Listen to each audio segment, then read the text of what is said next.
cette séance, on va présenter les exercices relatifs au chapitre de résistance des matériaux, RDM, qui est destiné donc au premier bac, sciences et techniques mécaniques, STM, sciences de l'ingénieur, unité de conception. Alors on va commencer par un petit rappel sur la RDM. Alors surtout la partie torseur de cohésion, ça veut dire les efforts internes de la poutre. On le calcule par donc, cette convention, torseur de cohésion au point G, qui est égal à moins la somme des torseurs des actions mécaniques qui sont appliquées à gauche de la section. Ou bien, donc le torseur de cohésion est égal à la somme, directement la somme, des torseurs des actions mécaniques qui sont appliquées à droite de la section au point G. Alors on peut le présenter donc sous cette forme. Donc le torseur de cohésion, c'est une résultante et c'est un moment. La résultante est là comme composante n, ty, tz. N, comme vous voyez, donc elle est normale à la section sur le long de la ligne moyenne. Ty, elle est tangentielle suivant y, la droite verticale. Et tz, c'est une action tangentielle suivant l'axe sortant de la figure. Après, donc, le moment au point G, donc, il a comme composante MT, MFY, MFZ. MT, c'est le moment de torsion, MFY, c'est le moment de flexion suivant Y, et MFZ, c'est le moment de flexion suivant Z. Alors, depuis ces composantes, on peut déduire ce qu'on appelle donc, la contrainte, sigma. Donc, il a deux composantes. Donc, une composante qui est normale à la section, c'est ce qu'on appelle la contrainte normale, et la contrainte tangentielle qui est tangente à la section. Et on rappelle que la contrainte, ce n'est qu'une pression exercée par la force ou bien par les composantes de torseur de cohésion sur la section de la poutre. Alors, je commence par l'exercice 1. Qui est un extrait d'examen national de 2009. Dans cet examen, donc, ils ont traité donc, le système bras manipulateur tournant. Comme on voit, donc, on peut décrire le fonctionnement rapidement. Donc là, on a un bras manipulateur qui est tournant autour de cet axe vertical qui permet de déplacer les lopins L d'un point à un autre. Donc la partie à étudier, donc, c'est le bras manipulateur, donc surtout la partie AB. Donc cette partie-là, AB. Alors dans cette partie-là, donc on a ici donc un appui et là on a la masse ou bien le poids, un poids qu'on va déplacer. Alors on va modéliser ça donc sous forme d'une poutre encastrée au point B. Alors cette poutre-là, elle est tubulaire, ça veut dire elle est circulaire, donc c'est une section circulaire, mais creuse avec deux diamètres, des grands D et petits d. Alors la poutre est un tube en alliage d'aluminium. Le poids de la pince est égal à 10 newtons. Le poids de lopin est de 30 newtons. Et on peut poser donc P, ça veut dire la somme des deux est égale à 40 newtons. Alors ce poids-là, il est appliqué au point P. Alors le but ici, c'est de chercher d'abord donc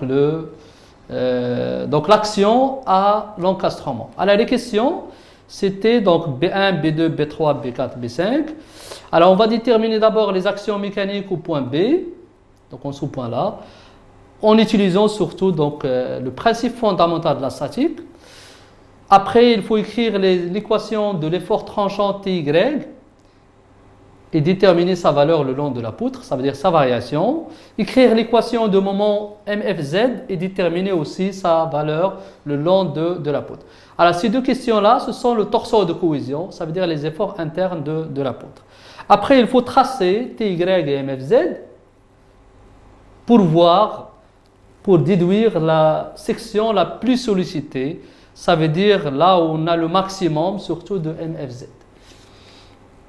Alors on commence par la modélisation de la poutre. Donc là, on a une poutre AB. À l'extrémité, on applique le poids P. Et la poutre, elle a une longueur L égale à 600 mm. Et aussi, il y a les axes. Donc là, on a l'axe X et l'axe vertical, c'est Y. Et bien sûr, Z, elle est sortant. Alors, on va chercher des actions au point B. en utilisant le principe fondamental de la statique.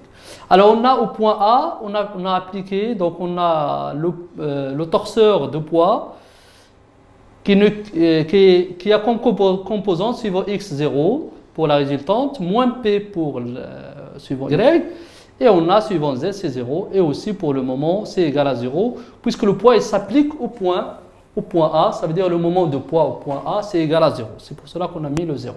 Alors pour l'encastrement, donc puisqu'on a ici un encastrement, donc on aura bx, by, bz, mx, my, mz. Ce sont les inconnus de notre système. Donc il est écrit au point B. Alors ce qui reste c'est de faire donc la somme de ces deux torseurs-là égale à 0. Donc on applique le principe fondamental de la statique, ça veut dire la somme égale à 0, et on doit écrire les torseurs au même point. Là on a choisi le B, donc B, là où on a les 6 inconnus. Donc ce qui reste c'est d'écrire le torseur de poids au même point, ça veut dire de l'exprimer au point B. Donc on exprime le torseur au point B. Pour cela, on doit changer le moment. Alors on garde la résultante, ça ne va pas changer, mais ce qui va changer c'est le moment. Alors le moment au point B de poids égale à le moment au point A de poids plus BA vectoriel le poids P. Avec BA égale à moins 600 à la BA, le sens contraire, donc c'est égal à moins 600 porté par X. Alors là, les valeurs sont en millimètres. D'accord? Alors je fais le calcul. Donc on a un produit vectoriel qui donnera 24 000 newtons millimètres. Donc le torseur s'écrit sous cette forme-là. Donc là, la résultante, on ne l'a pas changé, mais ce qui change, c'est le moment. Et le moment, on l'a calculé depuis ce calcul-là. Alors après, donc, on applique le principe fondamental de la statique. On doit faire la somme de ce torseur avec le torseur de l'encastrement pour avoir vers la fin BY égale à 40 newtons, MZ égale à moins 24 000 newtons millimètres. Et pour les autres composantes, ils sont nuls. Ça veut dire que le torseur de l'encastrement égale à 0, 40, 0, 0, 0, moins 24 000 exprimé au point B. Alors je passe à la deuxième question on va calculer le torseur de cohésion. Alors pour cela, on va faire une section. Donc là, déjà on doit dire qu'on a une seule zone, c'est AB, donc entre A et B, donc où le X, il va varier de 0 jusqu'à 600. Donc on fait une section fictive, imaginaire, on a un point G, avec X, comme j'ai dit, il varie de 0 à 600 mm. Et on va mettre que le torseur de cohésion, ou bien TY égale à moins ce qui est à gauche. Alors ce qui est à gauche ici, moins ce qui est à gauche, ça veut dire moins P. D'accord? Comme ça, on aura le TY qui est égal à moins 40 newtons. Et l'équation de moment de flexion MFZ, ce n'est que X fois P. Donc P, donc fois X, donc autour de G, donc le moment de P, donc c'est P fois X. Comme ça, on aura MFZ égale à 40 fois X. Diagramme de TY et MFZ, ce n'est que à représenter ces deux équations. Ça veut dire f de x égale à moins 40 et MFZ égale à 40x. Alors pour TY, là on a une valeur constante. Alors je peux tracer ça à l'échelle si je veux. Donc 1 mm ça représente 4 newtons. Donc on a une valeur qui est constante. De même pour MFZ, donc là aussi donc, on a 40 fois x. Ça veut dire que c'est une droite. Donc on peut tracer par deux points. Pour x égale à 0, on a 0. Pour x égale à 600, on aura cette valeur, c'est-à-dire 24 newton mètre. Et là, comme vous voyez, on a changé aussi l'échelle, donc pour avoir un traçage qui est normal. Alors on peut remarquer ici qu'au point B, on a les valeurs maximales. Donc c'est la zone dangereuse, c'est la plus sollicitée. Donc c'est au point B. Alors je passe au deuxième exercice. qui est un extrait d'examen national de 2011, où ils ont traité le système, l'installation de stockage. Donc là, on va s'intéresser donc surtout à cette partie.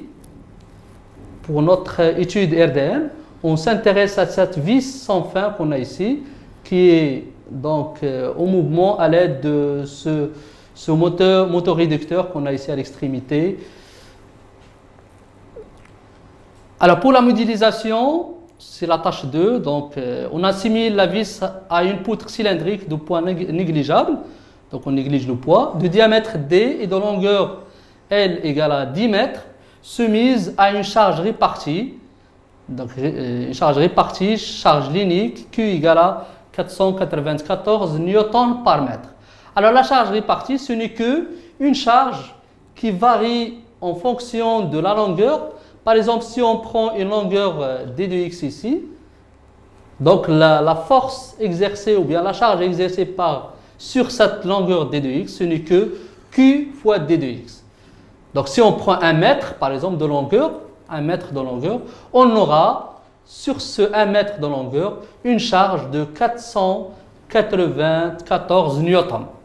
Ça veut dire que je mets q fois la distance, fois la longueur de la poutre à étudier. Alors la question, c'est de montrer que RA égale à RB égale à 2470. Ça veut dire les réactions au point A et la réaction au point B. Après, pour la question B et C, ce n'est que le calcul de torseur de cohésion. Ça veut dire l'effort tranchant TY et le moment de flexion MFZ. Après, il faut tracer les diagrammes TY et MFZ et trouver aussi donc, la section la plus sollicitée en justifiant notre réponse. Ça veut dire en disant que c'est là où on a le moment de flexion qui est maximal. Alors pour calculer donc, les efforts en RA, en RB, alors là donc, on va simplifier un petit peu le calcul en mettant une modélisation équivalente, surtout pour ce calcul de statique. Alors là on voit que la charge elle est répartie le long de la poutre AB. Alors je peux mettre une modélisation équivalente à cette modélisation en mettant au milieu de la poutre une charge qui est Q fois L. Et on fait le principe fondamental de la statique. Alors puisqu'on a ici, déjà on peut voir ici que la charge elle est au milieu, automatiquement on aura RA et RB qui sont égaux, puisque c'est un système symétrique, égaux et égal à QL sur 2. Et bien sûr, là on peut faire le principe fondamental de la statique. La somme des forces égale à 0 et la somme aussi des moments égale à 0 pour trouver RA égale à RB égale à QL sur 2. On fait l'application numérique et on trouve 2470 newtons. Alors, comme ça, donc, on connaît les actions mécaniques au point A et B, on connaît la charge répartie. Donc, ce qui reste, c'est de passer à l'RDM, la résistance des matériaux. Alors, pour cela, donc, je peux faire... Alors, la RDM, je ne dois pas travailler avec cette modélisation, mais je dois revenir à la modélisation initiale où on a représenté donc, la charge répartie. Ça veut dire celle-là. Ça veut dire qu'on doit revenir à cette modélisation-là. OK? Alors, dans cette modélisation, on voit qu'on a une seule donc, zone à étudier, c'est la zone AB. Et on va faire donc la section fictive, c'est ce qu'on a mis ici. Donc, un point G à une distance X de A. Et là, bien sûr, on a RA. D'accord? On a la réaction RA. Alors là aussi, je peux faire donc l'équivalent de cette modélisation, ou bien de cette partie, en mettant ici, au milieu de cette longueur qui est X, une charge équivalente qui est Q fois X. Et on peut travailler avec cette modélisation simplifiée par rapport à celle-là. Et là, je peux passer, par exemple, le torseur de cohésion, ça veut dire le TY. Donc là, le TY. Alors, TY, ce n'est que moins ce qui est... Donc là, on a le G, c'est le point G. Alors, à gauche de G, on a ces efforts-là. Ça veut dire on a RA, et on a QX. Alors RA, donc moins RA, alors moins RA, ça veut dire moins QL sur 2. C'est ce qu'on a écrit ici. Alors TY moins QL sur 2. Alors plus, donc plus la charge QX, avec le moins, on aura donc moins QX, moins QX qui donne plus QX. Donc TY égale à moins QL sur 2 plus QX. Et là, pour trouver les valeurs donc particulières en x égale à 0, x égale à L, il suffit de remplacer le x par 0 et par L. Et comme ça, on trouvera ces deux valeurs-là pour TY. Alors, on va faire la même chose pour le cas de moment. Alors, je prends la modélisation, donc la partie à étudier à une longueur de x. Et on va la faire donc l'équivalent QX. Et là, on a le RA. Donc, le moment, donc on aura le moment ça veut dire de flexion ou bien interne, de torseur de cohésion interne. Ce n'est que le moment de QX et le moment de RA. Donc, moins la somme des deux. Avec RA égale à QL sur 2, vous voyez, RA il est positif vers le haut et QX il est vers le bas, appliqué à une distance x sur 2 par rapport à G. Alors pour le moment de RA, alors vous voyez ici le moment de RA. Le moment de RA au point G, ce n'est que, on peut le faire de cette façon aussi, c'est RA fois la distance, RA fois x. Et puisque le moment, ça entraîne une rotation négative de y vers x, donc je dois mettre moins RA que L sur 2 fois x. Ça c'est le moment de RA par rapport à G. Alors pour le moment de la charge répartie, qu'on a modélisé par la charge équivalente Qx, le moment ce n'est que Qx fois la distance qui est x sur 2. Et puisque cet effort-là, ça entraîne une rotation dans ce sens-là, ça veut dire dans le sens positif de x vers y, c'est le sens positif. Donc on va faire que le moment de Qx, ce n'est que plus Qx fois x sur 2. Alors on fait la somme de ces deux-là. Et bien sûr, on n'oublie pas le moins, ça veut dire moins la somme, pour trouver cette relation-là. C'est 1 demi Q facteur de Lx moins x au carré. Alors au point donc, particulier, ça veut dire au point x égale à 0, ça veut dire A, j'aurai cette valeur. Et au point x égale à L, ça veut dire au point B qu'on aura ici. Donc là, le moment, c'est égal à 0. Alors, ce qui reste ici, c'est de représenter ces deux éléments, ça veut dire TY et MFX, dans des courbes. Alors, c'est ce qu'on va faire ici. Alors là, on a la poutre avec la variation X, la longueur L. Et là, pour TY, alors TY, ce n'est que, donc c'est ça l'équation de TY, c'est moins QL sur 2 plus QX, c'est une droite. Ok, c'est une droite, donc qui passe de ce point, au point A, on a cette valeur qui est moins 2470 newtons, vers ce point-là qui est 2470 newtons. Alors, et là, on peut le tracer comme vous voyez ici, donc à l'échelle si on veut. Sinon, ce qui est très intéressant ici, ce sont les valeurs. C'est la forme de la fonction, c'est une droite, et surtout les valeurs qu'on va mettre ici. Okay. Et on a ici au point L sur 2, on peut le remarquer ici, au point L sur 2, ça veut dire au milieu de la poutre, on a TY qui est égal à 0. Et là aussi pour MFZ, là vous avez 1 demi QL x moins x au carré, donc on peut tracer cette courbe, donc il y a cette forme-là, okay, une forme bombée, qui avec un maximum ici au milieu, qui a une valeur de 6175 newton-mètres pour L sur 2. Là aussi, on a tracé avec une échelle, donc on a bien choisi. Alors, on peut remarquer ici que au milieu de la poutre, on a le moment qui est maximal. Ça veut dire si on aura un risque de rupture de la poutre, donc ça va être au milieu de la poutre, au milieu à L sur 2. Alors là, je vous présente donc un exemple de site sur lequel vous pouvez tirer d'autres applications ou bien d'autres exercices.